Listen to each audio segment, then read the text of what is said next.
if I made a summary of it, you would say we have all the parties who are here being pro-aid, being pro-just trade. I haven't said enough about gender, but nobody ever does, and I will in a minute. And so in a way, I should be very, very encouraged.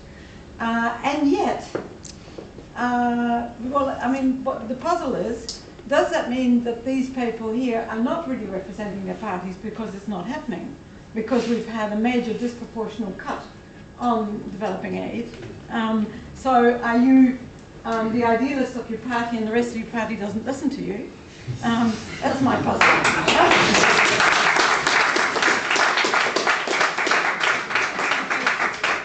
Secondly, the same puzzle towards the European Union, I mean, and Parliament, we've heard very good statements. Again, if I take you at your word, then you are all working for the right things in the European Parliament, but we've heard from the audience and from you yourselves some of the discrepancies of what's really happening in the European Parliament, and the discrepancies of the words about aid and about justice and the value-driven European community versus the reality of what's happening in the trade and the liberalisation, etc.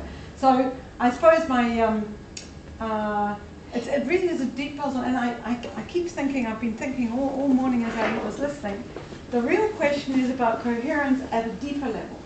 It's about, do politicians say before the elections what they're going to do after the elections? Coherence. Individually, as well as collectively as parties, as well as we, the people, do we make them do it?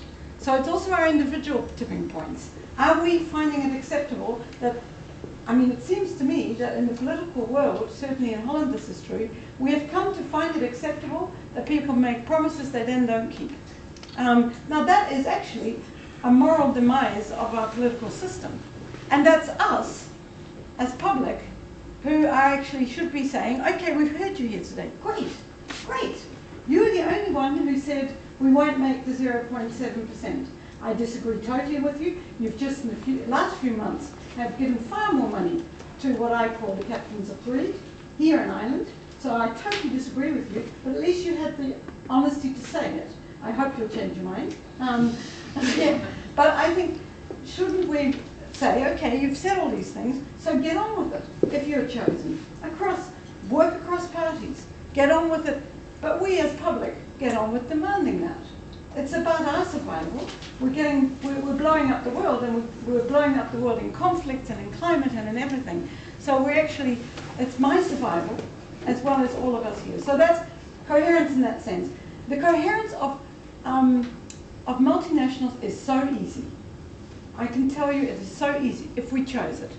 If a Dutch guy goes into an Asian country and has it off with underage girls or boys, we can bring that guy, we don't do it enough, into the courts of Holland and say, you're not keeping to our Dutch laws, quite regardless of what any other country says, we'll have you up for it. If that same Dutch guy is called a businessman and he screws those kids in terms of labour, I can't bring him into any Dutch court.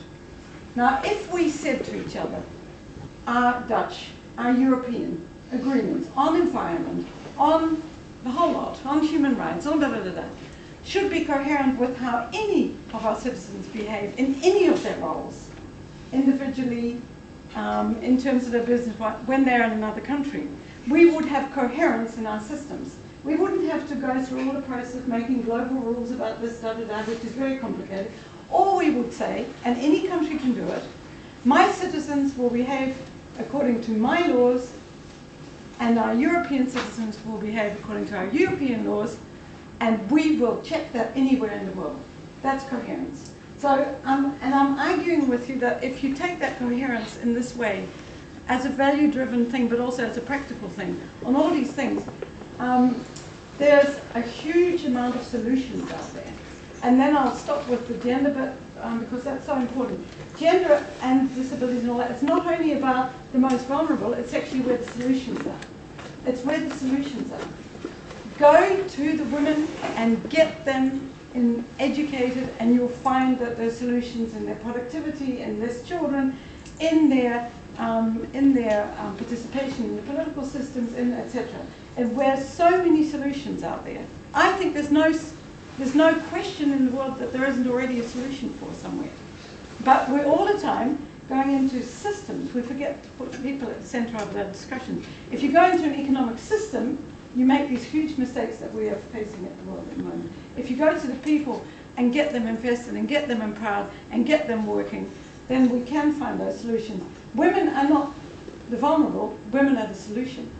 And we keep on making that mistake. We as women too often, actually. So it's about investment and coherence and about a serious commitment to what you've all said.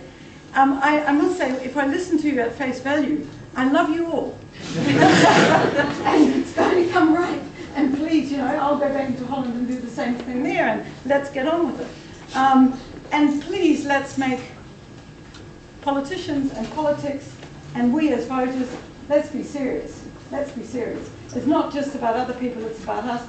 It's moral, it's self-interest, it doesn't matter. Let's be serious and get on with it because the solutions are out there. Thank you very much.